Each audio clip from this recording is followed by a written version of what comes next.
Hello, everybody. Thank you so much for joining me. My name is Lily. I am so happy you're here with me today.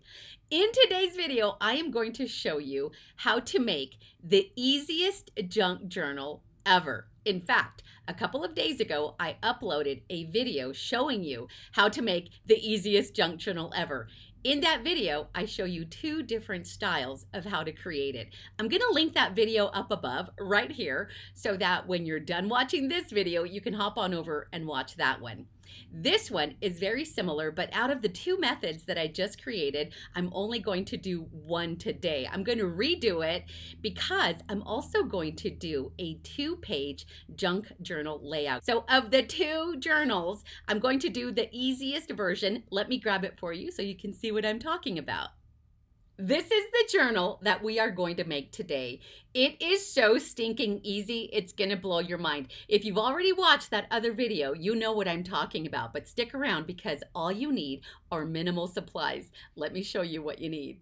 You are going to need some file folders, whatever you have. If you have decorated ones, if you have plain ones, a simple file folder will do. But in today's video, unlike the other one, I'm going to use a decorative file folder. Oh my gosh, it is so cute. The other thing you're going to need are thin junk mail magazines just like this one, super thin. You can also use these thin catalogs. The ones I recommend are the ones that have a stapled binding, but a thin one will do. And you can use 1, 2, or 3 in your journal depending on how many signatures you want. Let me show you the cover one more time because in this one, I also used a pre-made topper to decorate the front. And this is the layout I'm going to create today. The story behind this layout that I'm going to share with you today is how the father of my children and I got back together after being separated for 15 years. Oh, it's going to be good. I'll meet you in the crafty loft. Let's go. In my personal opinion, this is the easiest no-sew junk journal I have ever seen and I have ever made, and it's going to be so much fun. I went through my stash because I knew I had some decorative file folders. In the previous video, I used file folders that I picked up at the thrift store. And as I was thumbing through my stash, I came across some of these. This one with a pocket, the others that are decorated, and then these with the animal print. These I actually picked up at Home Goods. And others I picked up at Dollar Tree and maybe even the 99-cent store. So I've had those for a while. Use what you have. Any file folder will do. But if you have a decorative file folder, oh my gosh, we're now going to elevate the easiest junk journal I've ever made. I love this pink cheetah print, and that's the one that I am going to work with because it is going to coordinate well with the topper that I have set aside for it. I had to borrow these two thin mail catalogs from the previous journal that I made because I am already out. I have to go through my magazine stash and hopefully I can come across some more. These Sundance catalogs are the perfect size, but you can also use junk mail catalogs, and I show you that in the previous video. This catalog happens to have about 50 pages front and back, and I'm only going to use 2 of them in this junk journal because what I'm going to do is use these little magazines or junk mail magazines as signatures in the junk journal. And I said this is a no-sew junk journal. All I'm going to use is some of this wax thread or wax cording. Use what you have, okay? You can also use hemp twine or hemp cord. You can also, if you have elastic cording, that would be absolutely fantastic. I don't have elastic cording, but I have this wax thread. If I didn't have that, I would be using hemp twine. The magazines measure they measure 8 by 10. My file folder is slightly larger than the magazines. I am going to make a junk journal that is going to measure 8 by 10. In order for these magazines to fit perfectly in the file folder, I'm going to have to give it a little bit of room to grow. So the width of my file folder, I'm going to trim to 8 1/4. That that 1/4 of an inch difference will make it so that both magazines will fit and tuck nicely within the file folder. The length of this mail catalog is 10 inches, so I am going to trim the length of my file folder to 10 inches. Just 2 simple cuts is all we need to do. Your junk mail magazines may be a different size than mine. You can leave the magazines as they are, or you can also cut them down to the favorite size junk journal that you like, okay? And I talk more about that in that previous video. This is a super easy junk journal, and I kid you not, it'll probably take you about 5 minutes to create. Do you see how it is just a 1/4 of an inch wider than the actual magazine? But because I'm using 2 of the magazines in the file folder, it creates a little bit of bulk. And so we need to make it slightly wider to make room for both. I am also going to share a new tip with you.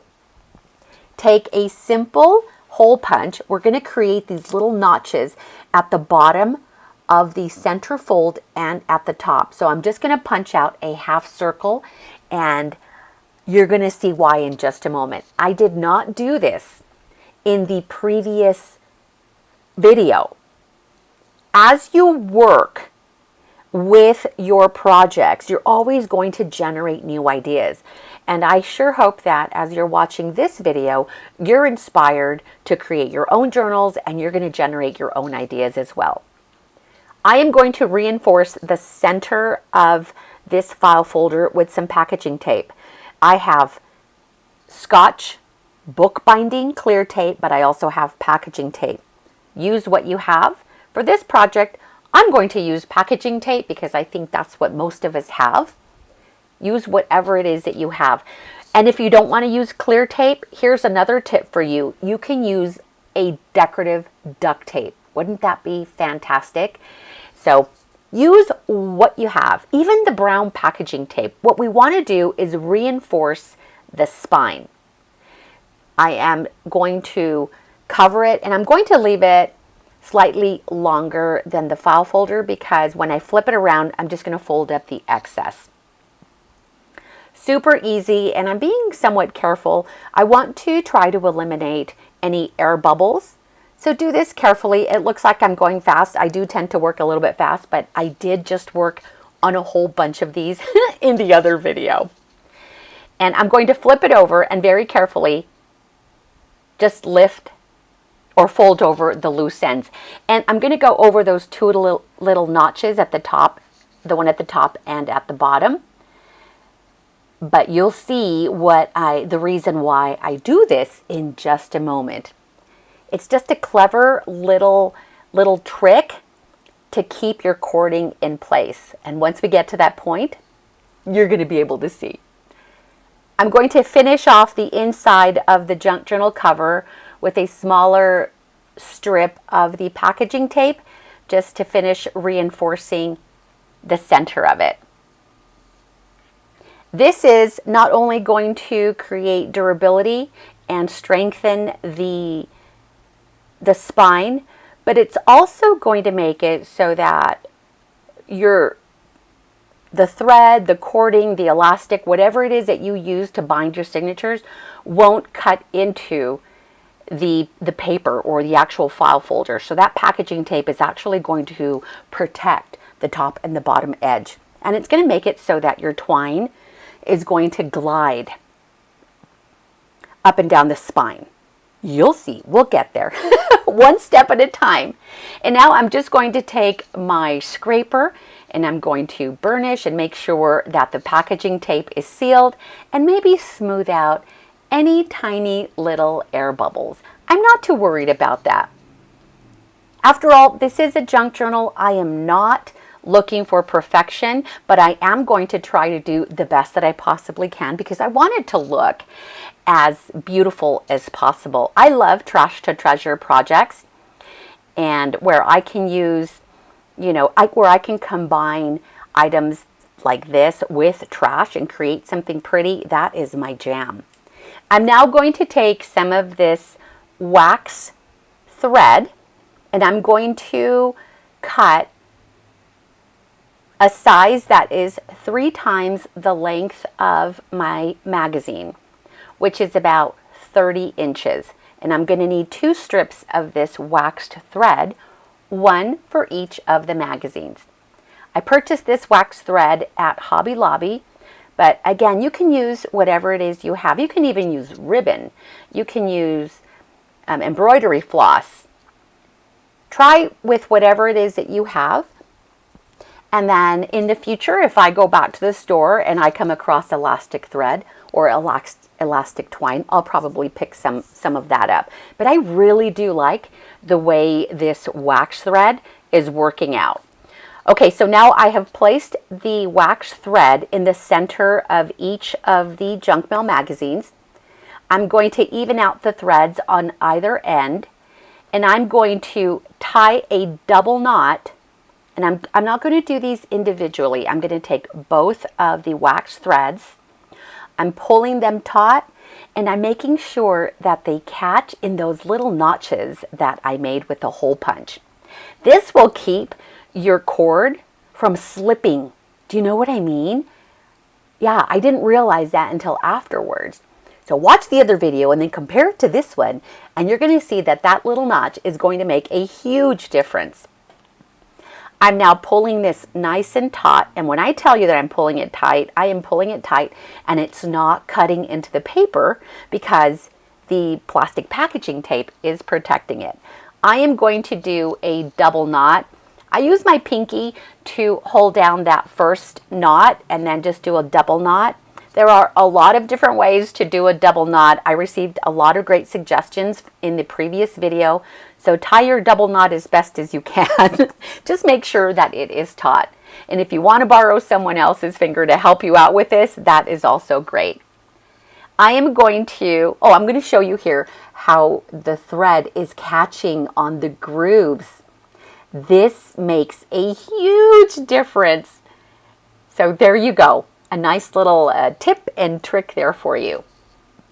I'm now going to make sure that the double knot is going to be at the top. So I am just going to move that to the top because I am going to add beads to all of those loose strings to add a more decorative element so it doesn't look so boring. It's going to look so cute. Who doesn't love a nice charm or dangle from your junk journal?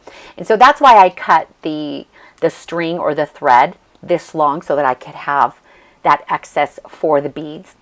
And now, ladies and gentlemen, you have a 2 signature junk journal. The easiest junk journal I have ever made, the easiest junk journal I have ever seen. If you've seen anything easier than this, I need you to tell me because I sure haven't. The nice thing about doing the no-sew binding is that you can move and switch out these signatures if you like. If you want to work and create layouts outside of the binding, you can easily remove them. This will probably end up growing and become really thick. And if it happens, then I can always remove an extra signature so that it doesn't get too chunky. But I'm all about chunky junk journals. And you can also add a tie. You can do make some little holes to thread ribbon around to use as a tie for your junk journal. So many different ideas.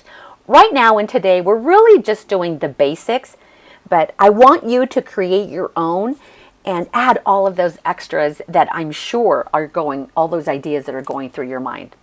I now reached into my bead compartment. I pulled out 2 little drawers with random little beads. These are inexpensive beads, and I am just going to thread them through the wax string. To prevent the beads from falling through, I either do a single or a double knot, all depending on the size of the little bead hole. And then I'm also adding these 2 metal embellishments. One of them is a key and the other one was a little heart. So cute. And I'm just doing a double knot, making sure that all of my beads and all of my little charms are secure. And I used beads that somewhat coordinate with the cover. And ta-da! Look at how beautiful that looks. And that right there is your basic junk journal. I kid you not. This will take you about 5 minutes to do. You could make so many of these. These would make a great gift. It's going to be fantastic. I also, I do enjoy making the other style of junk journals that I do, but if you are looking to create a quick one, this is the best method. I have made these junk journal toppers in advance. I've got a whole box full of them. I have that video that I shared with you earlier, but I have other styles that I have created, and I will share that video for you up above. This one here was made from cardboard, and it was so easy to do. So if you have ready-made junk journal toppers, this is the best way to use them. I also have kits, junk journal kits in my Etsy shop, where I have junk journal goodies and a topper, different toppers for sale in my Etsy shop. So if you want to see what that looks like, I will have my Etsy shop link in the description area below. Or watch my videos and then you can, make your own as well. Look at that. The topper is optional. But if you're already making junk journal toppers, or if you have purchased junk journal toppers from my shop, there you go. I just gave you a way to use the junk journal topper in your own easy junk journal. I'm going to flip through the pages because now we're going to create a 2-page layout. These pages are only backdrops. They are a holding place for your journal spreads. So I am going to select this one. And now the papers are really thin, magazine, really, really thin papers. And so we're going to create a little bit of more stability to those papers in a moment. I've already pre-selected all of the junky junk that I'm going to use. And these are items from my little junky bag. So if you have been watching my Junk Journal with Me series, I'll link that for you up above. You'll know how I store all of my junky junk. And we're gonna talk about this guy in just a moment. But I also went around and gathered scraps of paper and then these cute little strawberries that my sister made. I've been trying to convince her to create her own YouTube channel, and it's not working. So if you guys want to see my sister create her own YouTube channel, let me know in the description area below. She does a lot of really cute things. And so I would like for her to share that with everybody. So after I gathered all of my little junky junk, a lot of scraps and even leftovers from the Junk Journal with Me sessions, and then things that I have also drawn. This is me using acrylics on old book pages, and then I also have some scrapbooking cut-aparts, and then some doodly faces. I may not use everything that I have gathered, but this is, and I did this really quick. I didn't overthink it. In fact, this is what's crazy. When I was gathering little extras to use for the junk journal layout, I was just picking things, just random scraps. It wasn't until I started editing this video that I decided that I was going to tell you a story about how Eddie and I reunited, because I kind of touched on that subject on one of the Junk Journal with Me videos. And I have had a lot of you ask me, how did you guys reunite after being separated for almost 15 years? You know what? In May of 2022, look at what a coincidence. I came across an old catalog. I'm telling you, I was going through my junk, and while I was going through my junk, I came across this Ethan Allen thin catalog that will be perfect to use in more of these easy junk journals. But I found this after I had already created my junk journal, but that's okay. We're going to be making a ton more of these easy junk journals. And as I was going through all of my junky junk, I came across an old calendar from 2022. And as I was thumbing through the pages, basically looking for decorative papers that I could also use as a background, because I'm going to layer with all of these scraps of paper, I'm going to create a background, and then I'm going to layer on top of that. So then I remembered, as I was editing, that Eddie and I met again in May of 2022. It was my granddaughters. I have twin granddaughters. It was the year of their high school graduation, and I wasn't going to miss that. Well, my granddaughters had reached out to their grandfather so that he could attend the high school graduation. And he accepted the invitation. Now, he lives out of state.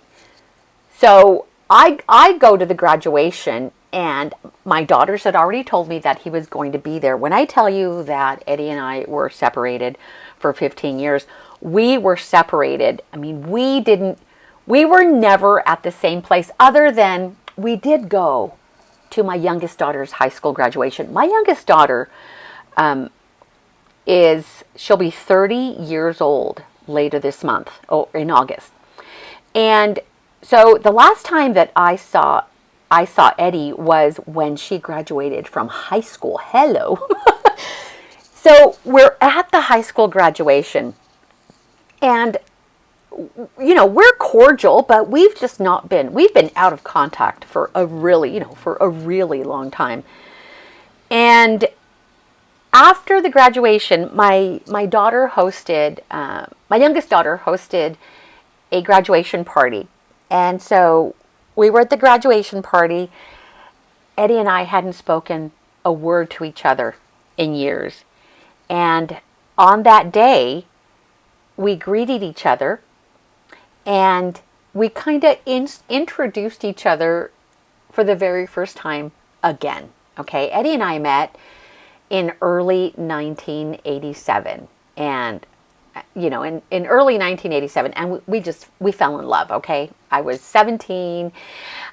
He's only a few months older than I am, and it really was love at first sight.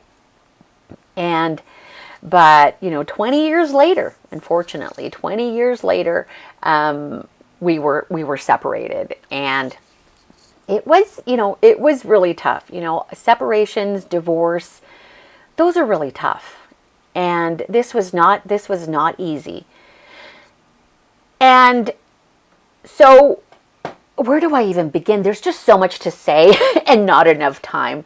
But on that day at the graduation after party, when we saw each other for the first time again and introduced each other again, we decided at that moment that we would be friends. And we agreed to be friends, especially because, our family continues to grow, and we didn't want it to be awkward anymore if we were around each other.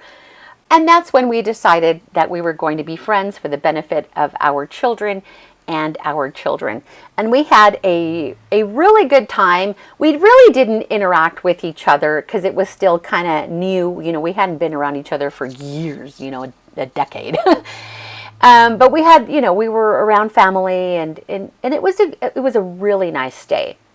So he was here for about a week, and we were all going to be doing a 5K. This was Memorial Day weekend when all of this was happening, high school graduation, and then our 5K. And so we were all participating in the 5K, my kids, my grandkids, everybody. And we invited him, my daughter invited him to also participate in that 5K with us. And while everybody else was running, we had my youngest grandbaby in a stroller, and I decided that I was going to push the stroller while everybody else ran the 5K. Well, Eddie, he is not a runner. He's really active. He does sports and stuff. He played football, and, he likes golfing. Anyway, but running, that just wasn't his thing. So he and I walked together during the 5K, pushing my youngest grandbaby in the stroller. And so that took us, walking, that took us about 45 minutes to do. And we just had a great conversation while we were walking. In fact, there is a picture of us where we are crossing the finish line at that 5K. I'm going to share it for you up above, where we crossed that finish line together. And after that, we went and we had breakfast at my daughter's house. And we started building a friendship right then and there, just because he was here visiting his kids. I went about my business and I took care of the things that I needed to do. And he was here for a week and he spent quality time with his daughters and also with our grandbabies. And I went about my business, and I did see him before he went back to California. And then before he left, he said, "Is it okay if I call you sometime?" I said, "Sure." He says, "I would really like for us to be friends." I said, "Yeah, that would be great." So we exchanged telephone numbers. A few months later, some time had passed. And I can't remember if he texted me or if he called me. And so we started talking, just light conversation. How are the kids? How are your parents? Things like that. And then we started talking even more. And those phone calls, we would talk maybe, once a month. Maybe once or twice a month, and then we were talking every couple of weeks. And months are going by the way. And so about a year later, okay, after us having conversations and getting to know each other all over again, we both had the same thought. And that was, are we open to giving us another try and begin a new relationship? That thought crossed both of our minds. And we were both, I was me. I was genuinely me when I was having conversations with him, getting to know him again and him getting to know me again. I wanted to make sure that I was being my authentic self. And anyway, and so that thought came up of us possibly giving it another try.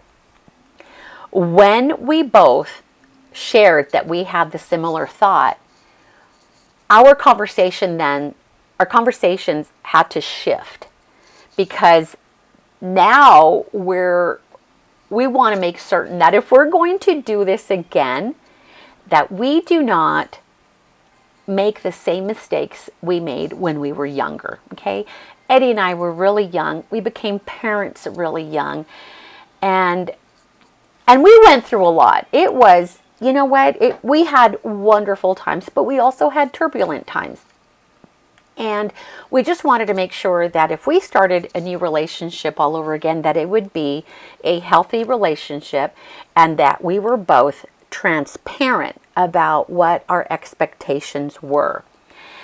And for months and months, okay, we had the most uncomfortable conversations. They were very awkward and really, really uncomfortable, because we needed to make sure that this next time, if we were ready to start this again, that we went in knowing exactly what our expectations were. And so I did a lot of research about couples reuniting. And one of the first questions that I came across from an online therapist was, if you are going to reconnect with an ex, the very first question you need to ask each other is, why do you think the relationship ended? Okay. And so we had to have that conversation. And why he thinks it ended was very different from why I thought it ended. And then we had to have the conversation. Oh, when I tell you that we had some very awkward and uncomfortable conversations, oh, it was so tough. But we also had to be super transparent. We had to go through that period of awkwardness, and we had to be open and honest with each other, and that took months and months and months. After doing about a year of this, okay, we had a conversation where if we are going to do this, we need to let our children know. We need to let our daughters know. And that was, I think that was the toughest thing to do. I didn't care about anybody else. I didn't care. Well, I shouldn't say I don't care, because I do care. But at that point, what anybody else thought of my relationship with Eddie didn't matter to me as much as my daughters being okay with it. You know, like I needed their blessing. And we didn't know how to tell them. When we finally told them, okay,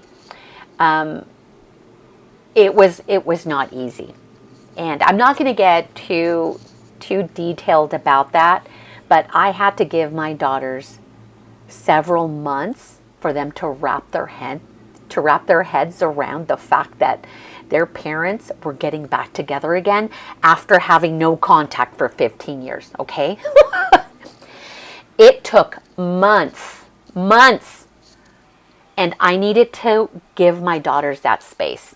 I also wanted to make sure that before Eddie and I truly committed to each other, that my daughters were okay with this, okay? Some of you may see that, you know, may have different opinions about that, but I wanted all of us to be on the same page, and I just wanted to do this and have them be a part of the relationship, if that makes sense. And so now we're here, 2025. He lives out of state. So we are having this long distance relationship. I have no plans of moving back to California. I visit California often, and right now he has no plans of moving here to Utah because of our responsibilities and, you know, where we are right now in life. So we don't have any plans of, you know, me going over there or him coming over here. We do, however, see each other a lot.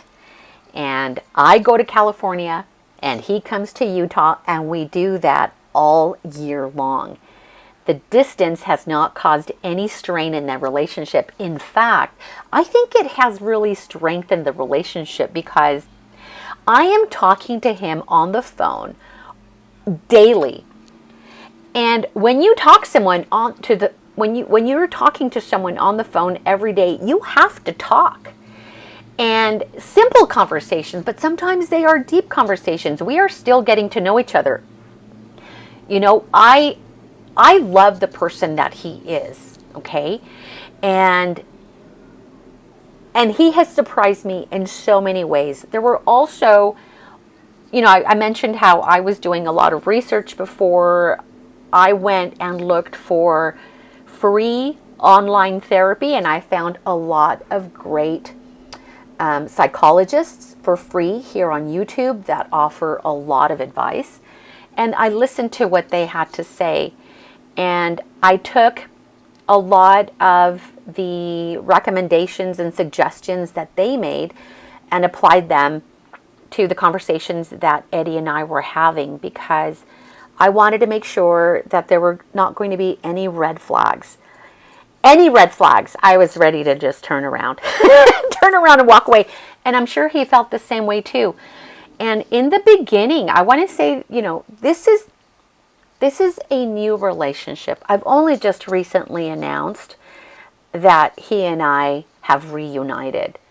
And we both, you know, in the beginning, for maybe a year, we had our guard up. Even after we had seriously committed, we had our guard up. You know, we hurt each other when we were younger, and then we've also been hurt by other people in our lives. And so it's only obvious that we're going to, you know, have our guards up because we want to protect ourselves. But I also wanted to be fair to him and make sure that I that because I have committed to him, that I wanted to give him the best version of me. What I like about me right now is that I have rediscovered who I am. I gave myself plenty of time. I gave myself a couple years of me on my own for me to rediscover who I am, so that when and if I was ready for a relationship, this is before I saw Eddie, I wasn't sure if I wanted to be in another relationship again. I wanted to make sure that I loved me on my own before I even thought about another relationship. And if Eddie had never come back into my life, I was good. Like, I was okay on my own. And I wanted to make sure of that because I want to be me. I don't want to be with someone that is going to criticize me, that is going to be judgmental, and that is going to love me for who I am. Do you know what I mean? And so, and I don't want to pretend to be somebody else. So while we were getting to know each other, that's where that transparency came through. This is who I am, and I consider myself a good human being, a decent human being, and I have that to offer to him. And he is equally a great person. He is a great dad. He loves his daughters. He loves his grandchildren. He loves his parents. And so now that we're older, it's a lot different than when we were 17. And that separation did us both good. We would have never, ever in a million years, and we joke about this, but we would have never in a million years have ever thought that we would end up back together. That was the last thing on my mind. But I'm glad that it happened. And I'm glad that we gave each other the time to really think deep, to really how can I put it? To really give ourselves the time to think it through. We did not rush into this. This was a very slow process. I mean, I had to get to know him all over again, and he had to get to know me all over again too. And we both like who we are. I love that we share so much in common. We both, we love the same things. And we get to share that with each other. And I just love that so much. I love that he still plays his music. He plays the guitar. He loves football. And I don't know much about football, but I've always wanted to go to a football game, like a professional football game. And I got to do that with him last October. We went to go see the LA Rams. It was one of the best days of my life. We also both like NASCAR. He likes NASCAR, and last year we got to go to Las Vegas and do NASCAR. The last time we did that was about 25 years ago. And so I'm glad that we're able to do those things all over again. A lot of the concerts that I went to after I graduated from high school, I did it with him. There's a Megadeth concert ticket and a Macaulay Culkin. Michael Schenker, oh my goodness, ticket stuff. And I went to those concerts with him. And so a lot of the little things that you see here on the page are a reflection of who we are right now as a couple. After we announced our union to our daughters, we then decided it was time to let everybody else know. But we also took our time in doing so. The first person I told that we were back together was my best friend Edna. And she has just always been so supportive. And I just love her so much. And then And then I told my parents, and you're going to think this is funny, but when I told my parents, they didn't even bat an eye. I was expecting like a gasp from my parents. But my mother says, as soon as I said to my mother, Mom, I have something to tell you, she says, I already know what you're going to tell me. I was like, what? I said, well, let me tell you. So after I told her that Eddie and I had reunited, she says, I already knew that. It was inevitable. Like, no big deal. Like 15 years hadn't even passed is how she took it. And also my dad kind of stayed silent. There was no reaction from him, but he stayed silent. But again, I got nothing but support from my parents as well. After that, I shared it with my sister. My sister gasped a little bit. I told my brother. My brother gasped a little bit. And outside of that, I really didn't tell anybody else. I kept it in my very close circle. And then little by little, people started seeing more of Eddie on my social media. And then people started, reaching out and asking me questions. And the few times that I've been to California for family matters, for example, we were there earlier. I was in California earlier this year for Eddie's dad's funeral, and then we were there for my grandmother's funeral. And I've been there with him for that, and then he was there with me for my grandma. And let me tell you that people's heads were turning because there is no like formal announcement on social media or anything. You hear, I have shared more of Eddie with you here on YouTube than anywhere else. So you know more about the relationship between Eddie and me than anybody else. So when we were in California and we're at these family events, even, last year, my godmother passed away and Eddie was there with me too. And a lot of heads were turning. A lot of people were really, really surprised when we showed up, together. And a lot of people still didn't understand. They thought that, because he's the father of my children, of course, he's a part of my life, but they didn't know the extent of they didn't know the extent of that. Like, is he just here with her because of this moment, or are they here because they're together? So there were a lot of people wondering, but no one would approach us with those questions. It wasn't until afterwards that I'd receive, text messages or phone calls or, messages through social media asking. But even now, we are still surprising a lot of people. Do I believe in second chances? Yes, I do. And as long as you are open to the idea and prepared for the therapy in quotation marks. Do you know what I mean? Like you have to do your research. You have to know what is going to, what steps to take to make sure that it is going to work out. Because this is a big commitment, and we also had to learn and talk to each other about leaving the past in the past.